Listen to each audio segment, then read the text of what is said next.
혼례와 장례로 북한의 상례 문화의 꽃은 그 장례를 치르는 집에서 반본해 주는 일들이에요. 이 인간적인 정입니다. 죽은 귀신에 대한 공포가 아주 많아요.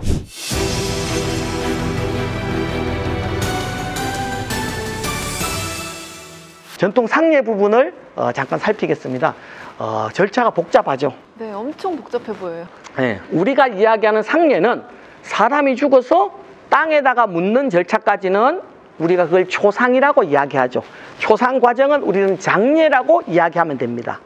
그런데 사람이 죽고 난 뒤에 이제 땅에다 묻었을 때 그 혼백이 나누어져서 혼이 불안해해요.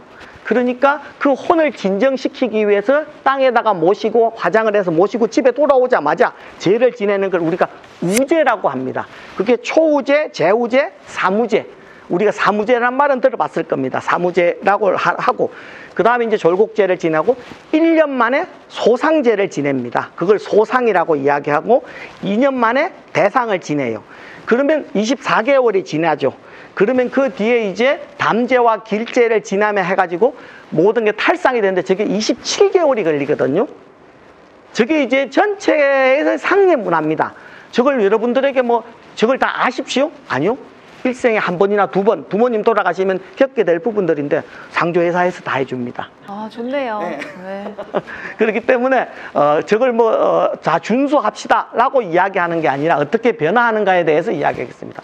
북한에서는 기본적으로 40년대, 49년부터 그 조사하는 과정에서 상례 절차를 이렇게 좀 정리를 했어요. 설문 과정들을 쭉 보면 임종의 과정, 시체 처리 과정, 상복과 조문, 장례, 장례 의식, 제례 해가지고 독특한 거는 제사 문화를, 제례 문화를 상례 문화에다가 포함시켜 버렸습니다. 북한은 제례를 따로 떼지 않고. 그래서 북한은 우리가 흔히 관혼상제라고 하는 네 가지 가운데 관례는 뭐 별로 의미 없으니까 두고 혼례와 장례로 이대별 되는 겁니다. 일생의례가. 이런 식의 이제 변화를 거치는 겁니다. 자, 그래서 이제 북한의 상장례 변화. 북에서 이게 지금 사람이 죽었잖아요. 그러면 이제 귀신이 있을 것 같고 영혼이 있을 것 같고 막 이런 생각들이 들지 않습니까? 그렇기 때문에 그 가운데 조금 이성적으로 합리적으로 설명이 안 되는 부분들도 있죠. 우리가 귀신의 장난 뭐 이렇게 이야기할 수 있는 부분들인데 이제 이런 전통적인 상장례 문화를 북한에서는 봉건적이고 미신적인 요소들이 많다라고 이야기해가지고 그런 요소들을 없애야 된다라고 강력하게 주장을 해요. 그게 뭐냐 그러면 초혼. 사람이 죽었을 때 부모님이 돌아가셨는데 이제 혼이 빠져나갔다고 생각하는데 한 번은 불러봐야 돼. 자식의 도리로.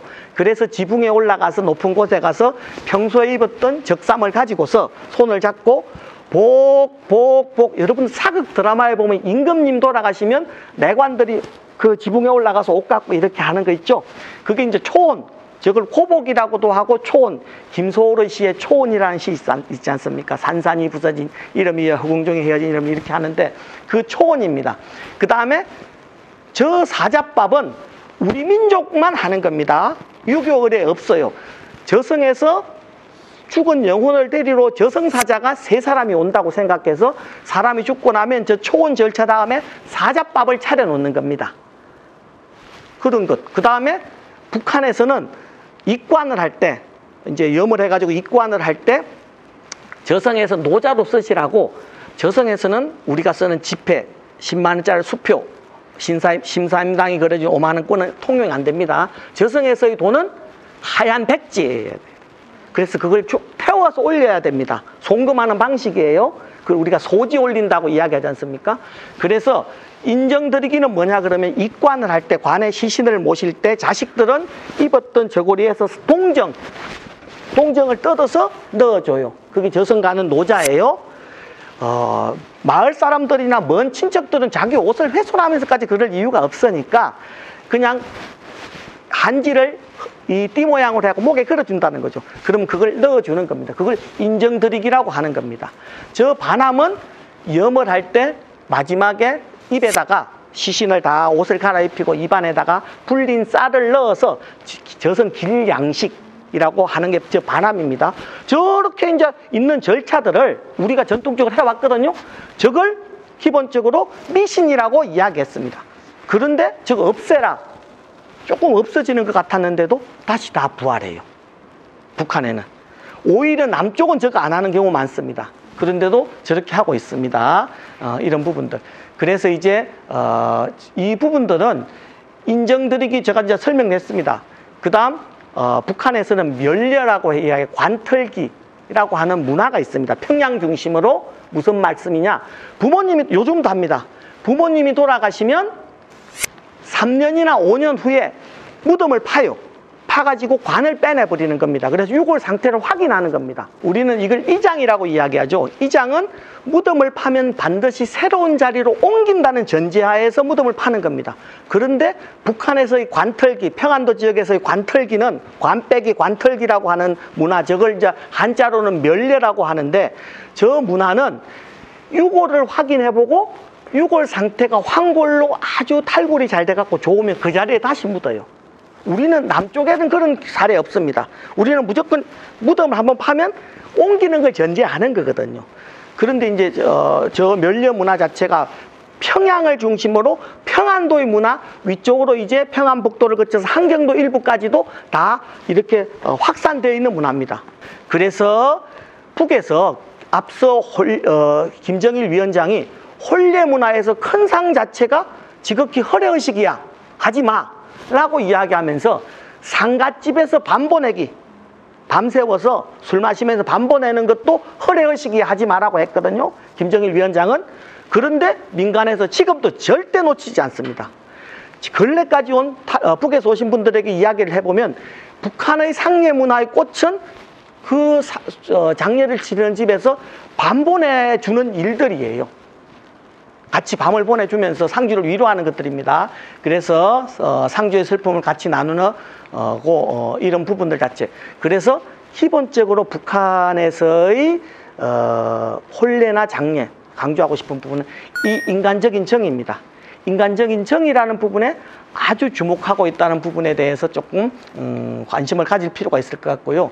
그 다음 북한에서의 독특한 부분들, 죽은 귀신에 대한 공포가 아주 많아요, 북한 사람들은. 그래서 귀신에 관련된 속신, 장례에 관련된 속신, 이게 아주 큽니다. 북한 사람들은 상갓집은 주변에서 초상에 나면 반드시 가요. 갔다가 집에 돌아올 때 어디에 들려요? 화장실에. 화장실에 들리지 않으면 상문이 내한테 끼인다고 생각해. 그래서 갑자기 오한이 오고 감기 몸살식으로 앓게 된다는 거죠. 그 상문풀이가 북한에서는 많이 이루어집니다. 그러니까 관을 봤다든지 죽은 사람, 관 앞에서 죽은 사람에 대해서 조금 안 좋게 이야기했다든지 그러면 그 동기가 나한테 반드시 붙을 것이라고 겁을 내. 그러면 우리 같으면 그러면 그만 후주권만 보내고 안 가면 되죠, 이렇게 생각할 수도 있잖아요. 근데 꼭 가. 그게 인정이에요. 북한 사람들이 갖고 있는 체면과 인정이라고 하는 부분들입니다. 강력한 지속 의지를 갖고 있는 부분들입니다. 전통 재래 부분입니다. 전통 재래는 대체로 우리가 추작 아래에 있는 전통 재래 이 부분을 이렇게 지금 유지하고 있습니다.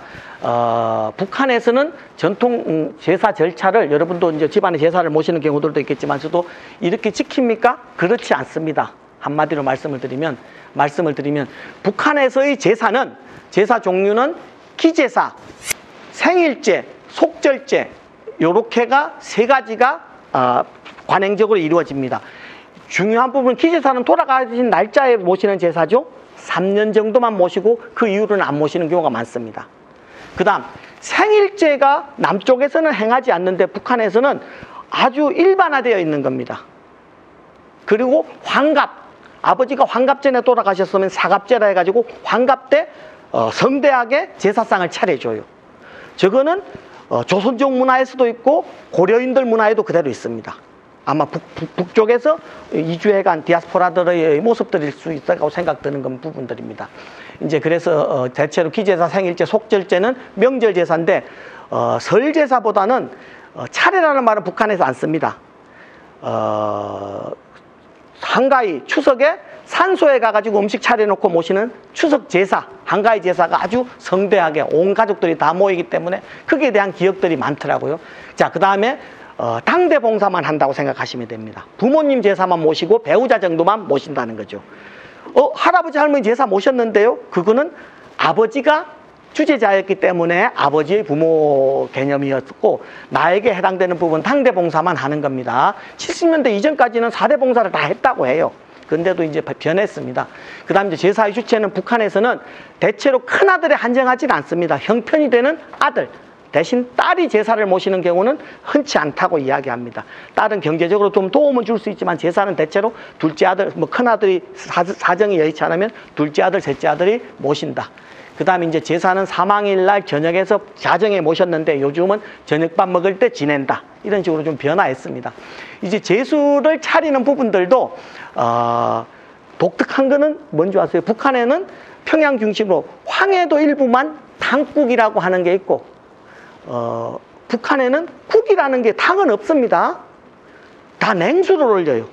밥하고 냉수만 올리는 그런 과정들입니다. 그래서 이제 삼색 과일, 삼색 나물들을 올려서 이제 이런 제수들을 올린다라고 하는 겁니다. 그 다음에 이제 진설 후에 아버지나 어머니, 자녀들이 서열에 따라서 이렇게 절을 하고 한다는 겁니다. 북한 제사 문화의 특징은 기제사나 생일제는 3년을 기한으로 3년 정도 유지되고 대체로 청명과 한과의 성묘로서 제사를 대신하고 있습니다. 기제사는 집안의 형편에 따라서 부모 제사에 한해서 지속되는 경향을 갖고 있다라고 했습니다. 이제 방금 말씀드린 것처럼 북한은 사회주의 국가이기 때문에 안 그럴 것 같은데도 속신, 즉 귀신에 대한 믿음이 되게 강해요. 그래서 속신, 제사에 속신이 많습니다. 붉은색을 쓰지 않는다고 해서 고춧가루나 팥을 쓰지 않는다. 머리카락이 음식에 들어가면 뱀으로 보이니까 조심해야 된다. 과일이나 떡은 반드시 홀수로, 개수도 홀수, 종류도 홀수로 올려야 된다. 제사, 이거 독특한 겁니다. 제사 전에 우리는 음식을 해갖고 상에 올릴 음식 따로 떼놓으면 먹을 수도 있잖아요. 튀김이나 전. 북에서는 큰일 난다고 생각해요. 반드시 동티가 나요. 조상이 먹기 전에 후손들이 그 음식을 먹으면. 누가 이야기합니다. 속초 아바이 마을 사람들이 속초 중앙시장에 유명한 우리 뭡니까 닭강정집 있죠. 그게 왜 유명해졌느냐. 속초 아바이 마을 사람들이 명절 때 모이면 제사 음식을 다 만들어 놨는데 아무도 먹을 수 없어. 그러니까 형제간들은 다 모였어. 그러니까 가서 닭강정 사와가지고서 그날 전날 저녁에 다 그걸로 먹고, 우리 같으면 튀김을 많이 했으니까 일부만 제사상에 올릴 거 놓고 남겨둬가지고 먹을 수 있잖아요. 저게 북한 문화예요. 북한은 안 된다는 겁니다. 북한에는 지금도 절대 놓치지 않는 게, 우리는 이걸 물밥이라고 하는데, 제사를 모시고 난 뒤에 상에 올렸던 음식 한 가지씩을 그릇에 담아가지고 땅에다가 묻어주는 것, 그거는 절대 안 하면 안 된다고 생각하는 거예요. 아파트 사는 사람들도 갖고 내려와서 땅에다 묻어주고 이렇게 한다는 거죠. 그걸 이제 고수례라고 표현하기도 하고 하는데, 그래서 이런 속신에 대한 부분들이 제사 문화에서 아주 강한 전성력을 갖고 이어지더라는 겁니다. 예, 오늘 남북의 어떤 그 일생활의 가운데 혼례와 상례와 제례, 특히 이제 우리의 현실 자체는 많이 변화하고 있습니다. 변화하고 있지만서도 북한의 상황, 좀 특수한 상황들에 대해서 일단 강연해서 이야기했습니다. 좀 구체적인 부분들은 이제 토론 시간에 여러분들하고 이야기를 나누면서 조금 의미 찾기를 해보겠습니다. 예, 오늘 강의 여기까지 진행하겠습니다. 네, 고맙습니다.